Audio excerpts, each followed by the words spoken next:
Hello everybody, my name is KingStix. You guys really seem to enjoy my top 5 OP hidden junglers, so I decided, you know what, maybe I should make one for the top laners too. So here we go. The main criteria for these picks is the same as the jungle video, and it is these champions have to have a relatively low pick rate, less than 5% in general. These champions also need to have a decent win rate. If their win rate is below 50%, they're not going to be on this list. The main reason for that is if a champion has a low pick rate and a low win rate, that means the very few people who even play that champion, which are that champion mains, can't even manage to keep the win rate at 50%, so why should anyone bother playing that champ? At number 5 on our list, we have 𝐒𝐂𝐈𝐀𝐋𝐒. Yes, I know she is not easy to play, and I will say she is by far the most difficult champion I have on this list.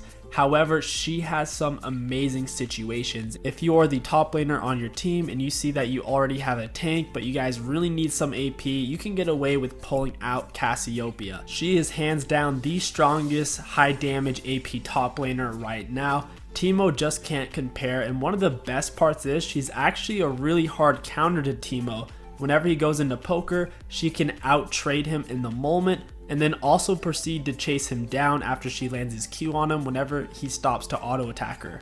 𝐒𝐂𝐈𝐀𝐋𝐒 also provides a whole lot more AoE CC. 𝐒𝐂𝐈𝐀𝐋𝐒 also has a lot more CC than Teemo. With her miasma and her stun / slow ultimate, she can provide a lot more in a teamfight situation. For those of you who are wondering why I'm talking about Teemo when it's Cass who's on this list, is because Teemo is considered one of the better high AP damage top laners, when in reality right now, Cass is actually way better than him. For those of you who are true scholars, you're most likely saying, you know what, this guy's crazy. Vladimir is busted. However, Vladimir has a relatively high ban rate. Not only that, but Cass is a direct counter to Vladimir in the top lane since she has a long distance to chase him down and do consistent damage. He has trouble trying to poke her, and whenever he goes in for CS, she can outrange him with her Q. So I conclude that Cass is by far the strongest AP top laner, making her an amazing high AP champion for you to pick whenever your team already has some tankiness but is lacking AP.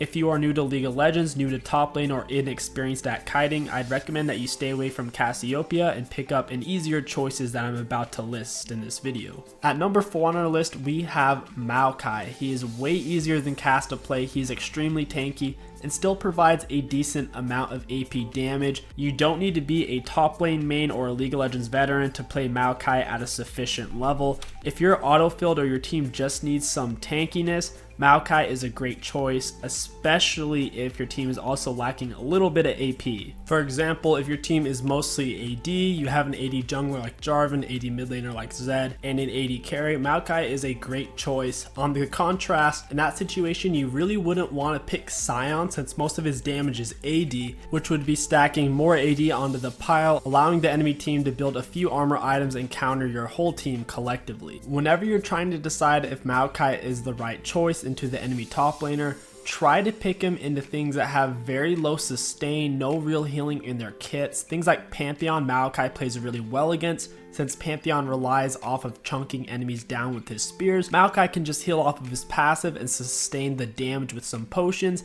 and armor. However, if you try to play Maokai into something like a Vladimir, he will easily heal past your poke and shove you out of lane and run your mana pool dry. Some final things you should know about Maokai before deciding whether or not he's the right choice for you and your team. He's a solid counter to champions that rely on their dashes, things like Pantheon, Rengar, 𝐒𝐂𝐈𝐀𝐋𝐒. Dashes you can see coming from a mile away and take a while to cast and for the distance to travel. He's really good against because he can knock him right out of the air with his Q, canceling the dash and putting it on cooldown, and also mangling his opponent. He also excels really well at consistently sticking on slippery targets like Yasuo with his W. It's point and click, quickly takes him to the target without missing as long as you click on the right person, and then once you're on them, you can cue them towards your teammates. A whole lot of CC, super easy to land. A note to consider when you're picking Maokai is if the enemy team has 3 or more AP champions, the more the better. Maokai is a perfect choice. He has a lot of healing in his kit off of his passive, which allows him to make good use of Spirit Visage. So as you can imagine, the more AP people on the enemy team, the better, since Spirit Visage gives amazing amounts of magic resist. And even if the enemy team has 2 AD champions, no worries. Frozen Heart also works wonders on Maokai since it gives lots of mana and it also gives a great amount of CDR. And finally, if your team is heavily invested in team fighting with things like Jinx and Zac, Maokai is a great choice since his ultimate provides heaps and heaps of crowd control that you can throw out instantly in a team fight. Number 3 on our list is the absolute bane of full AD enemy team comps, and that is Malphite. Malphite gains a whole lot more magic damage with the more armor he builds, and he also gains even more armor on top of that armor for the armor he builds on his W. Yes, I know I just said armor like 10 times, but it's true. Malphite is the armor god. Don't test him. If the enemy team is full AD, pick Malphite top. Even if it's your first time, if you can make the game go at least into the mid game, you will be unkillable and be doing insane damage.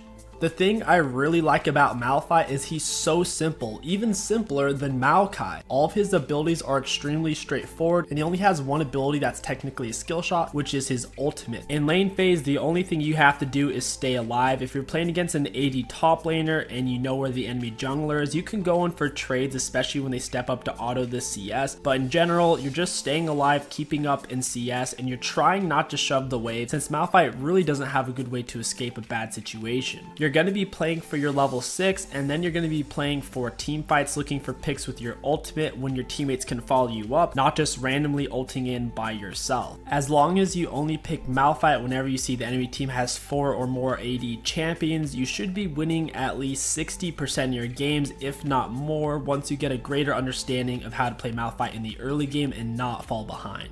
At number 2 on our list, we have Pantheon. At one point, he was extremely popular and really overpowered. However, once Riot added minions targeting champions who have targeted abilities like Pantheon Spear or Anti-Q, it made it more difficult for Pantheon to abuse his opponents with Q mindlessly during the lane phase. With that being said, Pantheon is still an amazing pick, especially against auto attack based top laners like Vayne or Fiora. Pantheon absolutely annihilates them in trades and in all-ins. Also, if somebody picks a very low health off meta top laner like Sona, Pantheon will absolutely annihilate them since he can poke them down even faster, and he can more quickly and more effectively take advantage of his Heartseeker Strike's hidden passive, Certain Death. Pantheon's basic attacks and Spear Shot critically strike all enemies below 15% maximum health. Even if the enemy top laner is highly auto attack reliant and squishy, something you need to keep in mind before picking Pantheon is very squishy and does not provide much tankiness, so before you pick him, you want to try to make sure that your support, mid laner, or jungler picks something that is tanky. That way, if the game does go towards the mid late game or towards the late mid game, you'll still have a decent chance of winning. Under these conditions, winning lane phase, or at the very least establishing dominance in lane, will be a breeze, which will allow you to roam mid, get some kills, and then once you're level 6, roaming on the bot lane, getting double kills, taking dragons and turrets. Remember guys, Pantheon is a early mid game champion. You do not want to be playing him past the 30-minute mark. And finally, at number 1 on our list, we have Quinn. She's very similar to Pantheon. She is an AD assassin that thrives in the early and mid game.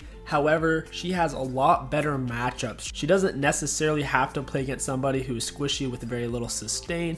She can easily play against most melee champions and against many squishy range champions. And since her ultimate is on such a low cooldown, she can roam much more easily after shoving wave without having to fuss around with a lengthy ultimate cooldown like Pantheon has to deal with. Using her abilities properly can be a little bit tedious and take some time to get used to compared to Pantheon. However, Quinn is definitely more rewarding and a little bit more versatile. Quinn excels at killing low damage range champions. People like Victor she now currently crushes since Victor soaked those huge nerfs. Playing against slow bruisers and tanks like Dr. Mundo and Alawi she also does really well against, especially since her dash CC counters most range dashes like the Alawi jump.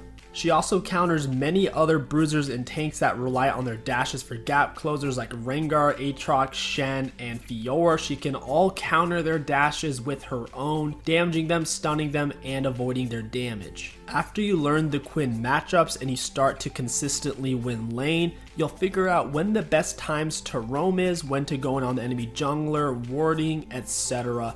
Quinn is a perfect champion to learn that macro and start carrying your games consistently. Something you should know though before you start playing Quinn is you should play her at a lower elo since she does have a bit of a learning curve. So if you're a gold 4 top laner, get on a Smurf account and try to play her around a silver level.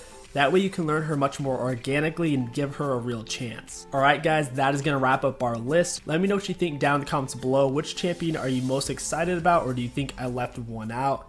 I'm interested to see what you guys have to say. If you did enjoy this video and you want to support the channel, don't forget to like, comment, and subscribe. It really does help out a lot with the algorithm and helps me out greatly. My name is KingStix. Thank you for watching, and I'll catch you guys next time.